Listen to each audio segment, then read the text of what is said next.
മെറ്റാമാസ്കിൽ നമ്മുടെ ടോക്കൺ എങ്ങനെ ആഡ് ചെയ്യുമെന്നുള്ള ഒരു വീഡിയോ ആണിത്. മെറ്റാമാസ്ക് ഓൺ ചെയ്തതിന് ശേഷം ഏറ്റവും ടോപ്പിൽ BNB ചെയിൻ ഉള്ളത്. അവിടെ ഓൾറെഡി ചിലപ്പം ചില മെറ്റാമാസ്കുകളൊക്കെ മറ്റുള്ള ചെയിനുകളായി ഉണ്ടായിരിക്കുക. അവിടെ BNB ചെയിൻ തന്നെയാണ് സെലക്ട് ചെയ്യേണ്ടത്. അതിനുശേഷം ഏറ്റവും താഴെ ബൈ BNB എന്നുള്ള താഴെ ഇമ്പോർട്ട് ടോക്കൺ ചെറുതായി കാണിക്കുന്നുണ്ട്. അതിൽ ക്ലിക്ക് ചെയ്യുക. അതിൽ ക്ലിക്ക് ചെയ്താൽ അടുത്ത പേജ് വരുമ്പോൾ സെർച്ച് വരും, അതേപോലെ കസ്റ്റംസ് ടോക്കൺ വരും. കസ്റ്റംസ് ടോക്കൺ എടുക്കുക. അതിൽ കാണിക്കുന്ന ടോക്കൺ കോൺടാക്റ്റ് അഡ്രസ്സിൽ ഞാൻ ഓൾറെഡി കോപ്പി ചെയ്തിട്ടുണ്ട്. ആ അഡ്രസ്സ് ഒന്ന് പേസ്റ്റ് ചെയ്ത് കൊടുക്കുക.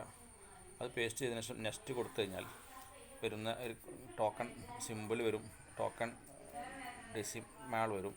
അതിൽ താഴെ നെക്സ്റ്റ് കൊടുക്കുക. നെക്സ്റ്റ് കൊടുത്തു കഴിഞ്ഞിട്ട് ടോക്കൺ ഇമ്പോർട്ട് എന്നുള്ളത് കൊടുക്കുക.